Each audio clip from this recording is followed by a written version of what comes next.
নবী সাল্লাল্লাহু আলাইহি ওয়াসাল্লাম হাদিসগুলো বলেছেন, এক সরিষা দানা পরিমাণ মিথ্যা নাই এখানে। এখান থেকে বলতে যাচ্ছিলাম, দোয়া কবুলের অন্যতম একটা উপায় হচ্ছে আপনি কোনো ভালো কাজ করেন গোপনে, যেটা আল্লাহ ছাড়া কেউ জানে না, ওর ওসিলা করে আপনি আল্লাহর কাছে চান, দোয়া কবুল হবে ইনশাআল্লাহ। আরেকটা অপশন হচ্ছে আল্লাহ পাকের যে নাম এবং সিফতগুলো আছে এগুলোকে ওসিলা করে দোয়া করা।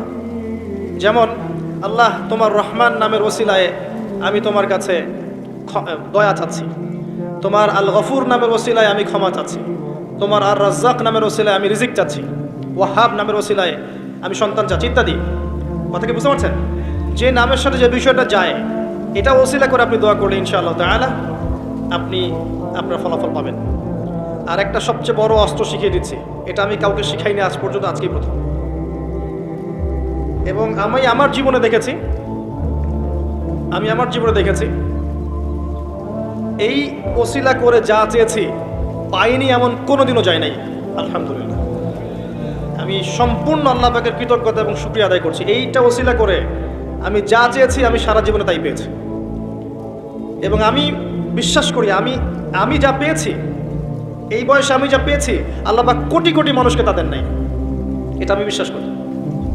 এই বয়সে আমি যা পেয়েছি, আল্লাহ পাক আমাকে যা দিয়েছেন, যত দিয়েছেন, কোটি কোটি মানুষকে আল্লাহ পাক তাদের নাই, আমি এমনটাই মনে করি।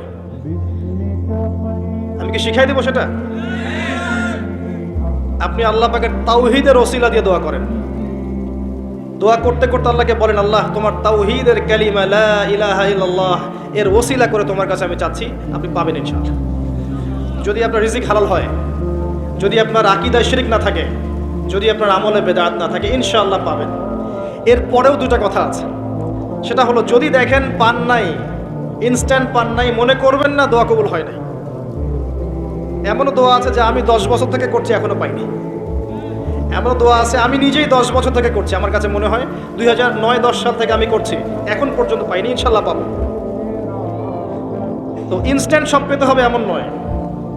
যদি দেখেন পান নাই, তার মানে তিনটা বিষয় ঘটেছে। একটা, বান্দা দোয়া করেছে, সাথে সাথে কবুল করা হয়নি, আপনাকে এটা উপযুক্ত সময় দেয়া হবে ইনশাআল্লাহ।